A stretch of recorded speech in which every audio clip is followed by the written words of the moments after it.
when I started Microsoft, I didn't think of it as all that risky. I mean, I was so excited about what we were doing. It's true I could have gone bankrupt, but you know, I had a set of skills that were highly employable, and in fact, my parents were still willing to let me go back to Harvard and finish my education if I wanted to. You've always got a job with me, Bill. And the thing that was scary to me wasn't quitting and starting the company. It was when I started hiring my friends and they expected to be paid. And then we had customers who went bankrupt, customers that I'd counted on to come through. And so then I got this incredibly conservative approach that I wanted to have enough money in the bank to pay a year's worth of payroll, even if we didn't get any payments coming in. And you know, I'm almost true to that the whole time. We have about 10 billion now, which is pretty much enough for the next year. Anyway, you know, if you're going to start a company, it takes so much energy that you know it better overcome your feeling of risk. I don't think that you necessarily, if you're going to start a company, should do it at the start of your career. I think there's a lot to be said for working for a company, learning how they do things. You know, if you're young, it's hard to go lease premises. They made that hard for me. You couldn't rent a car when you were under 25 at the time, so I was always taking taxis to go see customers. The people would, you know, people would say, well, we're going to go have a discussion in the bar. Well, I couldn't go to the bar.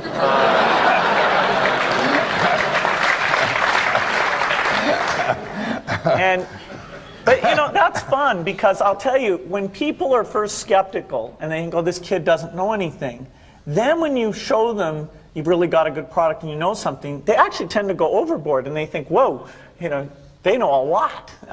Let's really do an incredible amount with these people. So our youth, at least in this country, was a huge asset for us once we reached a certain threshold. It is hard. It's hard to hire older people because they'll be a little bit conservative about whether they should come and take the risk. And it took 3 or 4 years before we could go out into the normal sort of employment pool. But those problems that come with starting a firm, you better think of those as part of the pleasure, part of the challenge that is part of the excitement. I want to thank Harvard for this honor.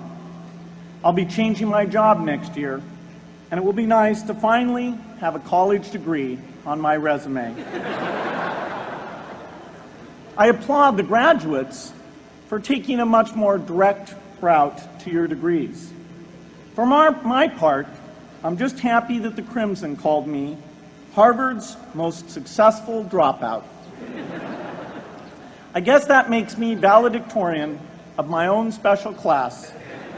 I did the best of everyone who failed. But I also want to be recognized as the guy who got Steve Ballmer to drop out of business school.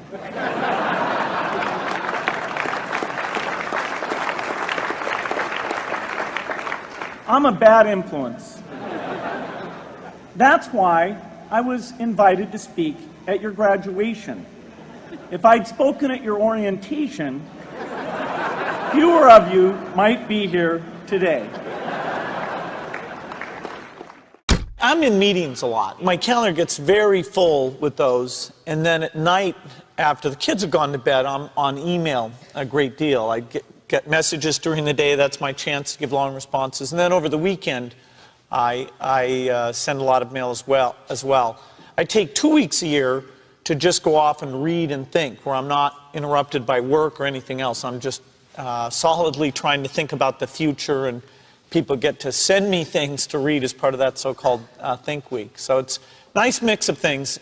About 25% of the time then I'm out traveling around, meeting with customers, Europe, Asia, and that sort of helps me think, okay, do we have the right priorities? What are people responding well to, and what would they like to see us do better? Hello, I'm Bill Gates, Chairman of Microsoft. In this video, you're going to see the future, Windows. Microsoft first came up with the Windows concept back in 1983. And today, the leading software users have switched into the Windows environment. It's really incredible how quickly our powerful applications like Word and Excel and PowerPoint have been adopted. It's not just Microsoft applications. Even companies like WordPerfect and Lotus have now come out with Windows applications. And every week we see new innovative work. It's really attracting all the innovation in the industry. We predicted this a long time ago, and now it's the future. The key point there is you've got to enjoy what you do every day. And for me, that's working with very smart people. It's working on new problems. You know, every time we think, hey, we've had a little bit of success, we're pretty careful not to dwell on it too much because the bar gets raised. I'd talk to my dad, I'd talk to Warren, I'd talk to my wife Melinda.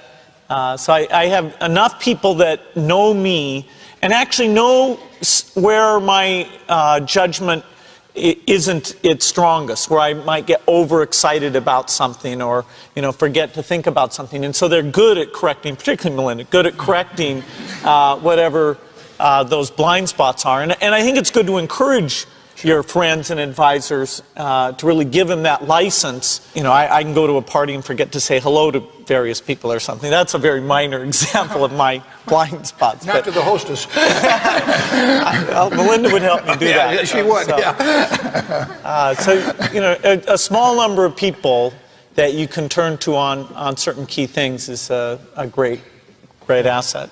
My best business decisions really have to do with picking people. You know, deciding to go into partnership with Paul Allen is probably at the top of the list. And then subsequently hiring a friend, Steve Ballmer. And having somebody who you totally trust, who's totally committed, who shares your vision and yet has a little bit different set of skills, and also acts as a check on you. You know, some of the ideas you come up with, you run by them because you know they're going to say, hey, wait a minute, you know, have you thought about this and that? And just, you know, the benefit of sparking off of somebody who's got that kind of brilliance, it's not only made it fun, but it's really led to a lot of success. So picking a partner is crucial.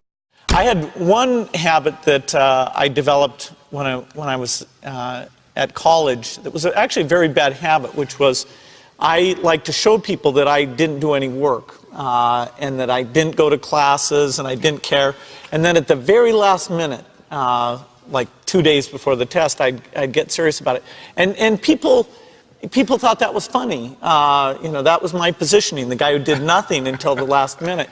Then when I went into business, that was a really bad habit. And it took me a couple of years to get over that. Nobody praised me because I would do things at the last minute, and I tried to reverse to students I'd actually I didn't think that highly of, who were always organized and had things done on time. I'm still working on it, but procrastination is not a good habit. Bill can change clothes in the car. So I'm going to challenge Bill Gates, my partner at Facebook, Sheryl Sandberg, and Netflix's founder and CEO, Reed Hastings.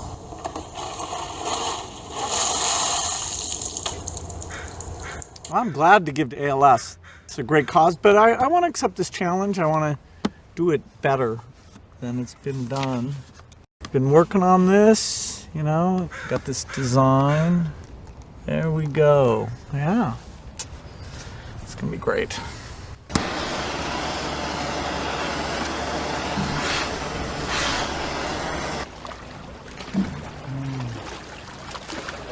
I'm here to join the people bringing attention to Lou Gehrig's disease by taking the ALS Ice Bucket Challenge. I'm going to challenge 3 more people: Elon Musk, Ryan Seacrest, and Chris Anderson of TED. Consider yourself challenged. You have 24 hours. Good luck.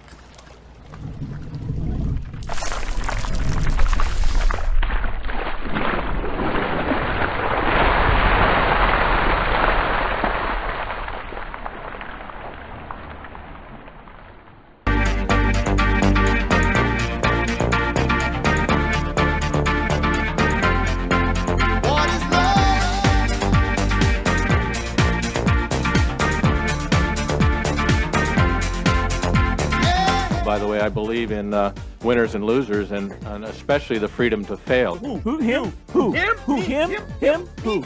Me?